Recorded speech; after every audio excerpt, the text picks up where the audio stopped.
Hello everyone, welcome to another lecture of organizational behavior and today our topic is effective event theory जो basically topic है emotions और mood का।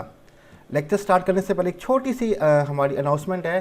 अगर आप में से अगर आप में से स्टूडेंट जो केमिस्ट्री के सब्जेक्ट में इंटरेस्ट रखता हो तो मेरी कोलीग हैं जिन्होंने अपना चैनल बनाया है सायरा केमिस्ट्री के नाम से। केमिस्ट्री के बहुत ही अच्छे टॉपिक यहाँ पे मौजूद होते हैं। अगर आप में से कोई केमिस्ट्री में इंटरेस्ट लेता हो तो इनके चैनल को सब्सक्राइब कर सकता है। डिस्क्रिप्शन में मैं चैनल का लिंक दे दूंगा, आप वहाँ से जाके सब्सक्राइब कर सकते हैं और जो भी नॉलेज चाहिए केमिस्ट्री का यहाँ से हासिल कर सकते हैं। Back to the topic, effective event theory. आज का हमारा टॉपिक है emotion and mood, chapter number 4 organisational behaviour का। How emotions and mood influence our job performance and satisfaction. किस तरह से हमारे इमोशंस और मूड, ठीक है, हमारे जज्बात और हमारे जो मूड होते हैं वो असरअंदाज होते हैं हमारी जॉब की परफॉर्मेंस पे और जॉब की सेटिस्फैक्शन पे। मीन्स कि जॉब की कारकर्दगी और किस तरह हम जॉब से अपना इत्मीनान है, सेटिस्फाई हैं, उस पर किस तरह से असरअंदाज करती है। A model called effective event theory (AET) demonstrates that employees react emotionally to things that happen to them at work, and this reaction influences their job performance and satisfaction. एक मॉडल है जिसको कहा जाता है इफेक्टिव इवेंट थ्योरी, जो बताती है, demonstrate करती है, शो करती है एम्प्लॉई का रिएक्ट इमोशनली, जज्बाती तौर पे उन चीज़ों के साथ जो हैपन हो रही हैं उनके वर्क के दौरान। मीन्स करके काम के दौरान जो चीज़ें हैपन हो रही हैं उसकी तरफ किस तरह से एक एम्प्लॉई जो है इमोशनल रिएक्ट करता है। And this reaction influence their job performance and satisfaction.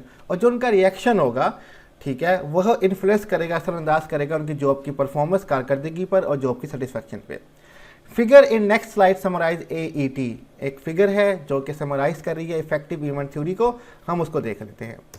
ये हमारे पास डायग्राम आ जाती है इफेक्टिव इवेंट थ्योरी की, आपको गूगल पे भी हर जगह मिल जाएगी और आपकी बुक में भी मेंशन है।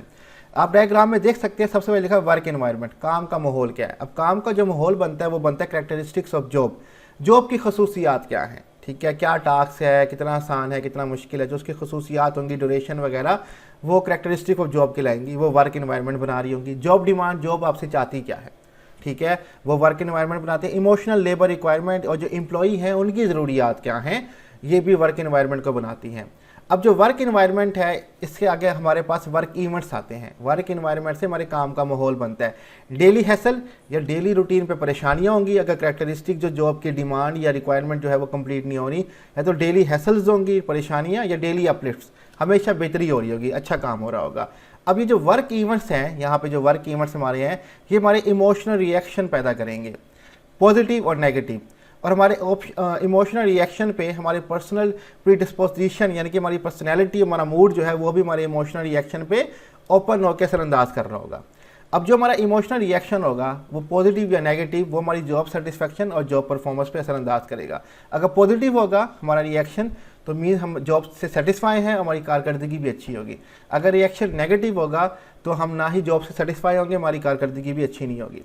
इसी डायग्राम को एक स्लाइड में हमने एक्सप्लेन करने की कोशिश की, हम वो देख लेते हैं। द वर्क इन्वायरमेंट, ठीक है, work environment includes everything surrounding job, variety of task, job demand, degree of autonomy etcetera, खुद मुख्तारी वगैरह। यही बात जो मैंने पहले डायग्राम में बताई, वर्क इन्वायरमेंट इसमें इंक्लूड होता है एवरीथिंग सराउंडिंग जॉब, जो कुछ जॉब के इर्द गिर्द हो रहा है। वैरायटी ऑफ टास्क, ठीक है, बहुत सारे हमारे पास वैरायटी ऑफ मुख्तलिफ टास्क हैं पर एक यानी कि ऑब्जेक्टिव, हमारे पास जॉब ड्यूटीज़ हैं। जॉब डिमांड, जॉब हमसे डिमांड क्या कर रही है, क्या रिक्वायरमेंट हमसे चाहती है। डिग्री ऑफ ऑटोनॉमी, कितनी खुद मुख्तियारी है एक एम्प्लॉय को अपना काम अपनी मर्जी से करने की। ये सब चीज़ें मिला के वर्क एनवायरनमेंट बना रही है। The work environment create work events. अब जो वर्क का इन्वायरमेंट होता है, माहौल होता है, वो वर्क के इवेंट्स बनाती है। डैट कैन बी हैसल, जो कि परेशानी के इवेंट्स भी हो सकते हैं, अपलिफ्टिंग इवेंट्स और तरक्की के इवेंट्स भी हो सकते हैं, या दोनों हो सकते हैं, हैसल्स भी हो सकता है, अपलिफ्टिंग भी हो सकती है, दोनों हो सकते हैं। This work event trigger positive और नेगेटिव इमोशनल रिएक्शन। ये जो वर्क इवेंट्स है यही पॉजिटिव और नेगेटिव रिएक्शन को जो ट्रिगर करती हैं। जैसे कि हमने डायग्राम में लास्ट देखा था, ये वर्क इवेंट्स जो है ट्रिगर कर रही है हमारे इमोशनल रिएक्शन को, ठीक है, ये ट्रिगर करती है। To which employee personalities and mood predispose, और इससे ही एम्प्लॉय की पर्सनैलिटी, जो उसकी शख्सियत, उसके मूड है, वो ओपन होते हैं और देन रिस्पॉन्ड करते हैं ग्रेटर और लेसर इंटेंसिटी को हमारे इमोशनल रिएक्शन।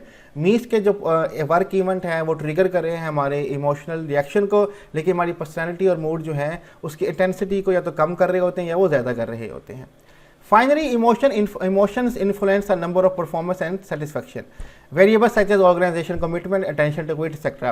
और फाइनली आखिरी तौर पे जो हमारे इमोशन होते हैं वो इन्फ्लुएंस करते हैं हमारी नंबर ऑफ परफॉर्मेंस और सेटिस्फेक्शन को, कि हमारी कारकर्दगी का नंबर क्या होगा, हमारी सेटिस्फेक्शन का नंबर क्या होगा। अब या तो हम हमारी ऑर्गेनाइजेशन की कमिटमेंट बढ़ जाएगी या कमिटमेंट कम हो जाएगी, वो सेटिस्फेक्शन और परफॉर्मेंस पर डिपेंड कर रहा होगा, जो हमारी इमोशनल रिएक्शन की वजह से होगा। या हमारी अटेंशन टू क्विट जो है कि जॉब छोड़ने की टेंशन जो है वो तो बढ़ जाएगी या कम हो जाएगी, वो हमारी परफॉर्मेंस की और सेटिस्फेक्शन की जॉब के हवाले से डिपेंड कर रहा होगा, जो हमारा इमोशनल रिएक्शन की वजह से बनेगा।